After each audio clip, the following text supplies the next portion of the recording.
The outbound outreach process consists of two things. It's kind of like lead generation, usually individual lead generation, and then the outreach strategy. So for the lead generation, obviously you need to know who's your ideal buyer or what's your ideal buyer profile overall on an account level and then on an individual level. So what kind of companies, what kind of people in the company.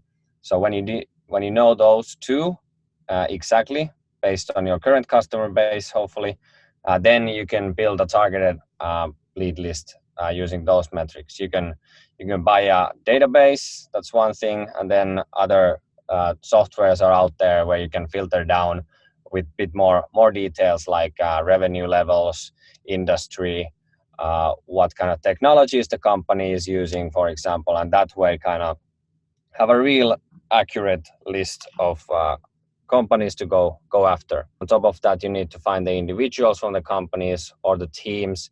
In B2B, we obviously understand that it's not just one person doing the decisions. It can be multiple person in one team, for example. So finding ways how to contact them. So if it's, for example, the IT security department, the company who are using the product or service you are offering, then finding the CTO or chief information officer and everybody who's working in their teams would be an ideal list of people. And then when we go to the outreach part, I kind of believe in a multi-channel approach.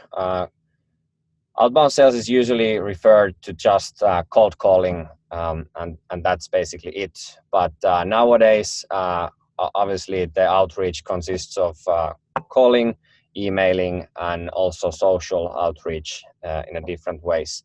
And it's really important for people to understand how to use these strategies. Like the same strategy that works in one channel doesn't work for another. So how I usually advise people is that if you can use all these three, so have the social part there too, engage them in the social network, try to help them in different ways.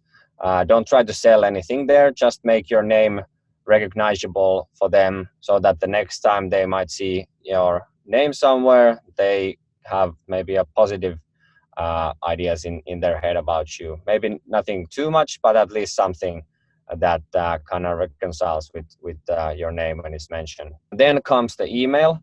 So I would, in the email, highly personalized email, again, I would refer the conversation in social, send the email, and then after that, do a phone call and refer in the phone call to that email and to the social. So kind of backtracking what you already did.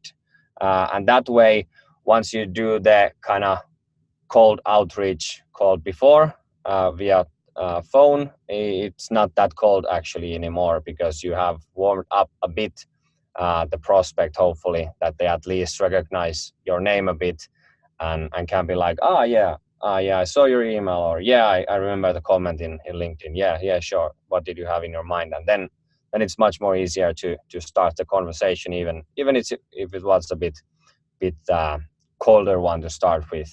And this bit by bit obviously sounds a bit impossible how to put this into a volume basis, but once you nail down the process, you can make this also scale for one person and for the team, along with the help of the free trial kind of being the bucket where you put these good prospects to test the tool, and then just with a little push you can make them close and become a client.